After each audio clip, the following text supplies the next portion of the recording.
Bien, cette vidéo est la deuxième vidéo, la continuation de celle que j'ai fait à propos de l'introduction de la racine carrée d'un nombre. Et basiquement, en quatrième, on va utiliser la racine carrée lorsque on calcule une mesure hum, euh, d'après le théorème de Pythagore. Mais avant, alors, on va essayer de revenir sur quelques idées. Donc, euh, si on revient à l'idée de base, hein, imaginons, et je vais aller vite dans ce cas, imaginons alors que j'avais, je répète, l'idée c'était, bon, j'avais un triangle rectangle isocèle dont les côtés mesuraient une unité chacun, et alors on s'avait rendu compte que le théorème de Pythagore disait que la mesure du côté que je cherchais forcément devrait donner 2. Et à partir d'un raisonnement, de la réflexion, ils ont arrivé à qu'il n'y avait aucune fraction ayant pour carré le nombre 2. Et ils ont caché cette découverte des nombres qu'aujourd'hui on les appelle irrationnels. Et beaucoup de siècles plus tard, ce nombre-là, on l'a appelé racine carrée de 2. Donc, racine carrée de 2 est le nombre positif tel que si je le multiplie par lui-même, va me donner 2. Et je ne peux pas l'exprimer autrement. D'accord? Si je veux la valeur exacte. Un petit commentaire. Par définition, la racine carrée, c'est le nombre positif dont le carré donne 2. Parce que il y a un deuxième nombre dont le carré est 2, que c'est l'opposé de racine de 2. Parce que moins fois moins, ça fait plus. Hein. Donc, si je serais dans une situation générale, hein, et pas en train de calculer une mesure, hein, l'équation x au carré égale 2 a deux solutions. Hein. Les deux solutions sont racine de 2, qui est le nombre positif dont le carré fait 2, parce que je répète que originellement ils ont apparu pour calculer des distances, et la règle de signe m'assure qu'il y a une deuxième solution, parce que moins fois moins ça fait plus, qui est l'opposé de la racine de 2. Bon, petit détail important, d'accord? Bien que dans notre cas, hein, en quatrième, comme en général, on est en train de résoudre ce type d'équation pour calculer des mesures, on est toujours en train de trouver une valeur positive. Donc, on s'éloigne un petit peu du cas général, mais lorsqu'on est en troisième, il faut faire attention. D'accord?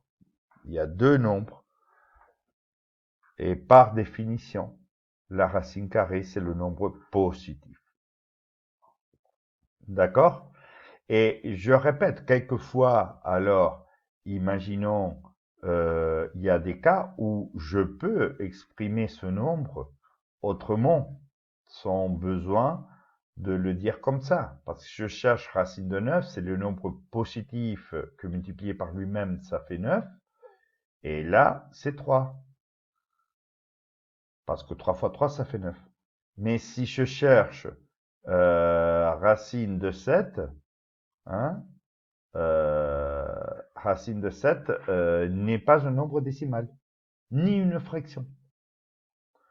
Donc, si je veux dire exactement quel est le nombre positif dont le carré fait 7, je dois dire le nombre s'appelle racine de 7. D'accord? Puis après, c'est vrai, avec une calculatrice, on peut toujours trouver la valeur approchée telle qu'on veut. Par exemple, si moi je veux racine de 7, ben, je sais que c'est à peu près 2,6457. Hein, Mais si je fais 2,64576 6, 4, 2, pardon, 2,647 au carré, je ne trouve pas 7. Ben, je suis très proche, mais je ne trouve pas 7. La seule façon de trouver le nombre dont le carré fait 7, c'est dire c'est racine de 7. Donc, alors, si on va un petit peu à la définition, hein, la définition, alors, le nombre positif, parce que je répète qu'originellement, on voulait calculer des mesures, le nombre positif qui est élevé au carré donne le nombre A, s'appelle la racine carrée de A. Et on va le noter comme ça. Hein. Ça, originellement, c'était mère, je crois. On le note racine de A. Petit commentaire, il y a deux nombres dont le carré fait 25. Ce sont 5 et moins 5. Mais la racine carrée de 25, c'est 5. Hein? L'autre, c'est l'opposé de la racine carrée. Bon, voilà, j'espère que ce soit clair, la notion de racine carrée. Et on peut alors se centrer sur un problème ou un exercice. Donc, on va discuter cet exercice-là pour distinguer bien les trois choses. Il dit soit MQR, un triangle rectangle en M, tel que MQ égale 7 décimètres et MR égale 5 décimètres. On demande d'abord, évidemment, si on voit bien, c'est la valeur QR qu'on ne connaît pas. Donc, on demande la valeur exacte de QR. Puis, un encadrement au décimètre près de cette mesure. Et puis, finalement, la partie de l'encadrement sans calculatrice pour finalement, à l'aide de la calculatrice, trouver une valeur arrondie au millimètre près. Donc, allons-y. Donc, j'ai un triangle rectangle en M avec les côtés 7 et 5. Donc, d'abord, je fais un petit dessin. Bon, voilà, triangle rectangle en M. MQ, c'est 7. MR, c'est 5. Et je vais résoudre RQ. Rédaction de base, toujours la même.